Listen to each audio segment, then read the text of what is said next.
Across the years, Emma and Lucas met on a rainy afternoon in a small bookstore tucked away in a quiet corner of Paris. She was a literature student from London, obsessed with Jane Austen and the scent of old pages. He was a local artist, known for painting the fleeting beauty of everyday life.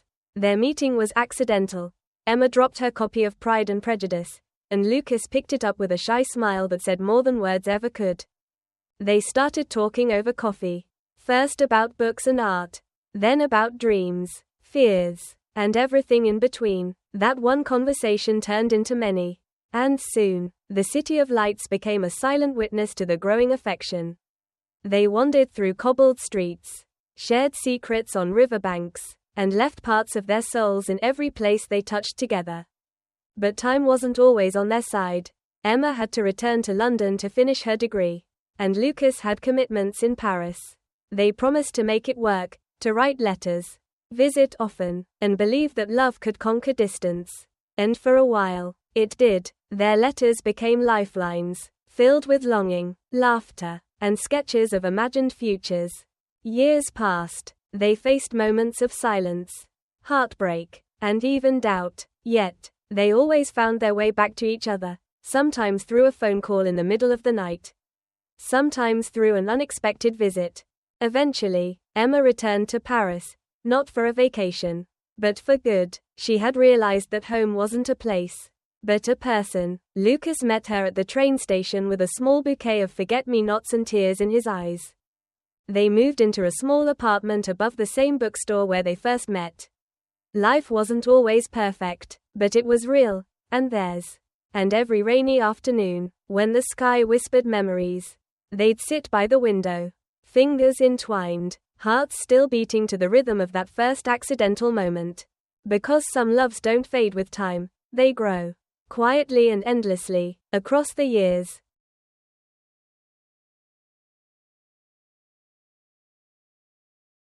A love across time. Once upon a time, in a quiet coastal town, there lived a young woman named Alara who owned a small bookshop by the sea.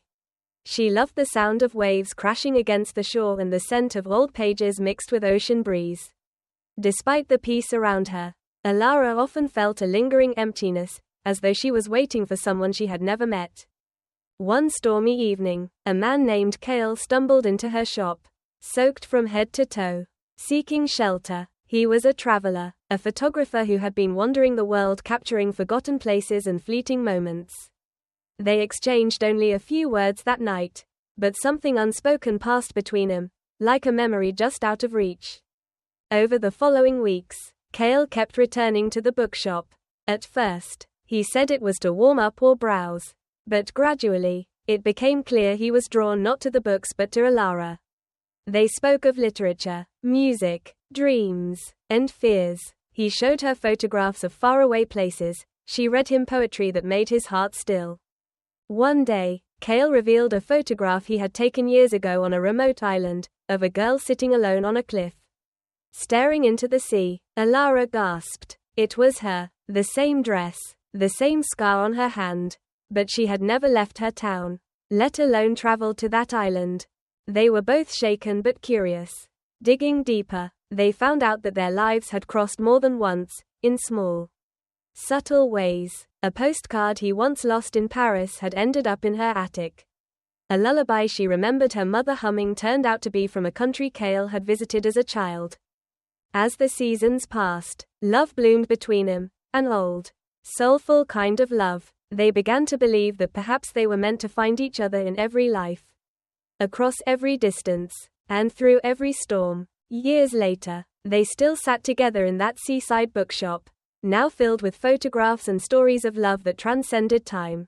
And though neither could fully explain the mysterious ties that bound them, they both knew one thing: some hearts are never strangers, they're just waiting to remember.